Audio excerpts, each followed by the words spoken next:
എന്തൊക്കെ പറഞ്ഞാലും രാവിലെ സാരി എടുത്തിറങ്ങിയ അതൊരു പോസിറ്റീവ് എനർജി തന്നെയാണ് കേട്ടോ. ടീച്ചർ എന്ന് പറയുമ്പോൾ നമുക്ക് ആദ്യം ഫസ്റ്റ് ലുക്കിൽ വരുന്ന ഒരു സംഭവം തന്നെ സാരി, ചോക്ക് അതൊക്കെ തന്നെയാണെന്നുണ്ടല്ലോ.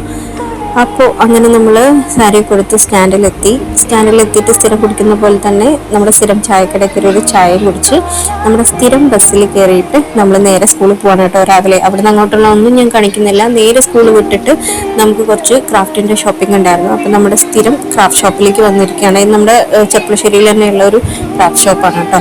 അപ്പോൾ ഇവിടെ നിന്നാണ് നമ്മൾ സ്ഥിരം സംഭവങ്ങൾ എടുക്കുക. അത് കാരണം തന്നെ അവർ ചിലതിനൊക്കെ റേറ്റ് ഒക്കെ അഡ്ജസ്റ്റ് ചെയ്ത് തരും കേട്ടോ.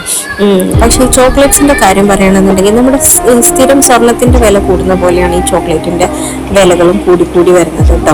ഈ ഡയറി മിൽക്കിന്റെ സിൽക്കിന്റെ സംഭവങ്ങൾക്കൊക്കെ അത്യാവശ്യം നല്ല രീതിയിൽ വില കൂടുന്നുണ്ട്. അതുപോലെ തന്നെ സ്നിക്കേഴ്സ്, ബൗണ്ടി അങ്ങനെയുള്ള സംഭവങ്ങൾക്കൊക്കെ നമുക്ക് ഗൾഫിൽ നിന്ന് ചോക്ലേറ്റ് കൊണ്ടുവന്നിട്ട് നമ്മളിങ്ങനെ അർമാദിക്കുമ്പോൾ നമുക്കിതിന്റെ വില അറിയില്ല.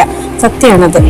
നമ്മൾ പൈസ കൊടുത്തിട്ട് ഇവിടെ നാട്ടിൽ നിന്ന് ചോക്ലേറ്റ്സ് വാങ്ങാൻ പോകുമ്പോഴേ അതിൻ്റെയൊക്കെ പൊള്ളുന്ന വില നമുക്ക് മനസ്സിലാവാൻ വേണ്ടി പറ്റുള്ളൂ. അപ്പം അങ്ങനെ ക്രാഫ്റ്റ് ഷോപ്പിൽ കയറുന്ന ദിവസം നമുക്ക് പിന്നെ ബസ്സില്ല നമ്മുടെ വീട്ടിലേക്ക്, പിന്നെ നമുക്ക് ഓട്ടോ തന്നെയാണ് ശരണം. അത് കഴിഞ്ഞ് വീട്ടിലെത്തിയിട്ടുണ്ടെന്നുണ്ടെങ്കിൽ പിന്നെ ഒരു ഗ്ലാസ് അല്ല ഒരു കപ്പ് ചായ അത് മസ്റ്റാണ്.